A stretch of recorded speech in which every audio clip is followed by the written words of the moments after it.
श्री गुरुचरण कमलेभ्यो नमः। श्री गणेशाय नमः।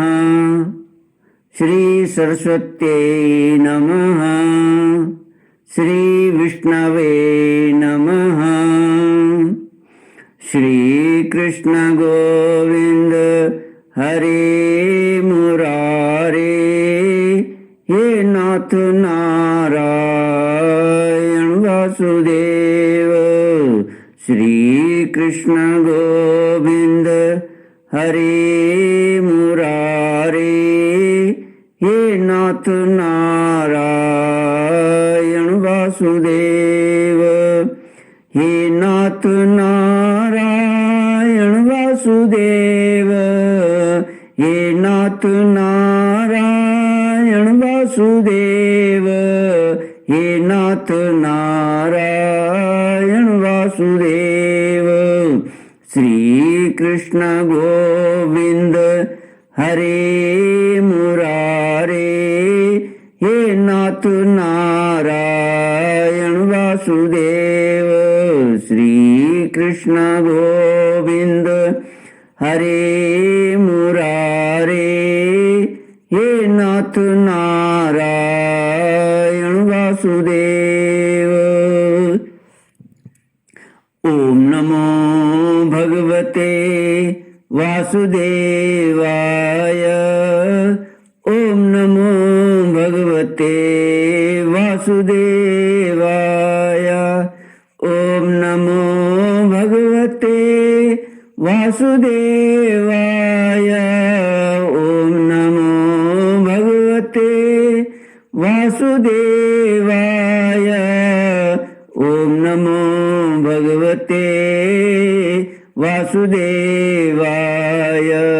ओम नमो भगवते वासुदेवाय। कृष्णाय वासुदेवाय हरये परमात्मने प्रणत क्लेशनाशाय गोविंदाय नमो नमः। कृष्णाय वासुदेवाय देवके नंदनाय च नंदगोपकुमाराय गोविंदाय नमो नमः। सच्चिदानंद रूपाय विश्वोत्पत्त्यादि हेतुवे तापत्रय विनाशाय श्री कृष्णाय वयं नमः। श्री कृष्णाय वयं नमः। सच्चित आनंद स्वरूप परमात्मा जो सृष्टि के उत्पत्ति, पालन और संहार करता है तथा जीवों के आध्यात्मिक, आदि दैविक, आदि भौतिक तापों को नष्ट करने वाले हैं, अर्थात जीवों के मानसिक, शारीरिक और भौतिक दुखों को दूर करने वाले हैं, उन श्री कृष्ण भगवान को हम नमस्कार करते हैं। श्री कृष्ण गोविंद हरे मुरारे, हे नाथ नारायण वासुदेव। श्रीमद्भागवत दसम स्कंध अथ विंशोऽध्याय। श्री शुक उवाच तयोस्तद्भुतं कर्म दावाग्नेर्मोक्षमात्मनः गोपा स्त्रीभ्यः समाचख्यो प्रलम्बवधमेव च गोपवृद्धाश्च गोप्यश्च तदुपाकर्ण्य विस्मिता मेनिरे देव प्रवरो कृष्ण रामो व्रजं गतो। श्रीमद्भागवत 10वां स्कंध 20वां अध्याय। वर्षा और शरद ऋतु का वर्णन। श्री सुखदेव जी कहते हैं, परीक्षित, ग्वाल वालों ने घर पहुंचकर अपनी माँ, बहन आदि स्त्रियों से श्री कृष्ण और बलराम ने जो कुछ अद्भुत कर्म किए थे, दावानल से उनको बचाना, प्रलंब को मारना इत्यादि सबका वर्णन किया। बड़े बड़े बूढ़े गोप और गोपियां भी राम और श्याम की अलौकिक लीलाएं सुनकर विस्मित हो गईं। वे सब ऐसा मानने लगे कि श्री कृष्ण और बलराम के वेश में कोई बहुत बड़े देवता ही व्रज में पधारे हैं। इसके बाद वर्षा ऋतु का शुभागमन हुआ।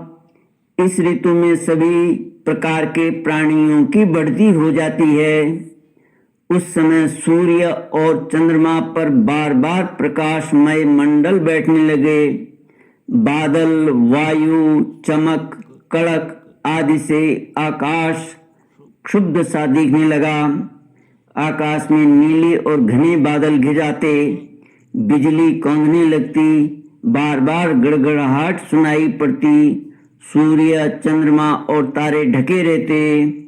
इससे आकाश की ऐसी शोभा होती जैसे ब्रह्म स्वरूप होने पर भी गुणों से ढक जाने पर जीव की होती है। सूर्य ने राजा की तरह पृथ्वी रूप प्रजा से 8 महीने तक जल का कर ग्रहण किया था।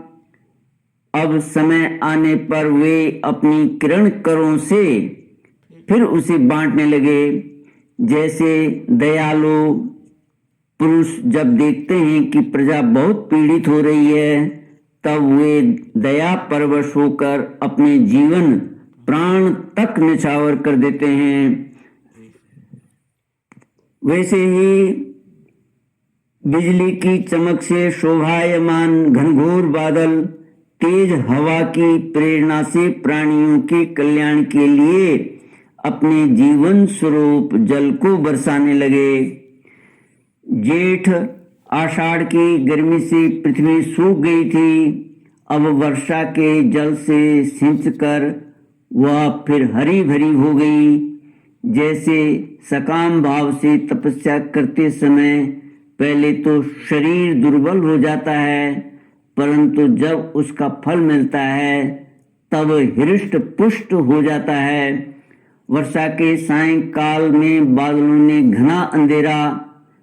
से घना अंधेरा छा जाने पर ग्रह और तारों का प्रकाश तो नहीं दिखलाई पड़ता, परंतु जुगनू चमकने लगते हैं। जैसे कलयुग में पाप की प्रबलता हो जाने से पाखंड मतों का प्रचार हो जाता है और वैदिक संप्रदाय लुप्त हो जाते हैं। जो मेंढक पहले चुपचाप सो रहे थे, अब वे बादलों की गरज सुनकर टर टर करने लगे।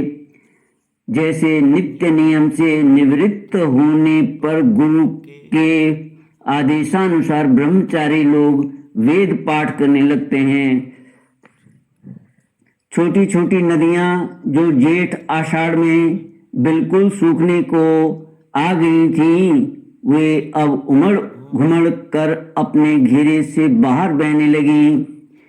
जैसे अजितेंद्रिय पुरुष के शरीर और धन संपत्तियों का कुमार्ग में उपयोग होने लगता है।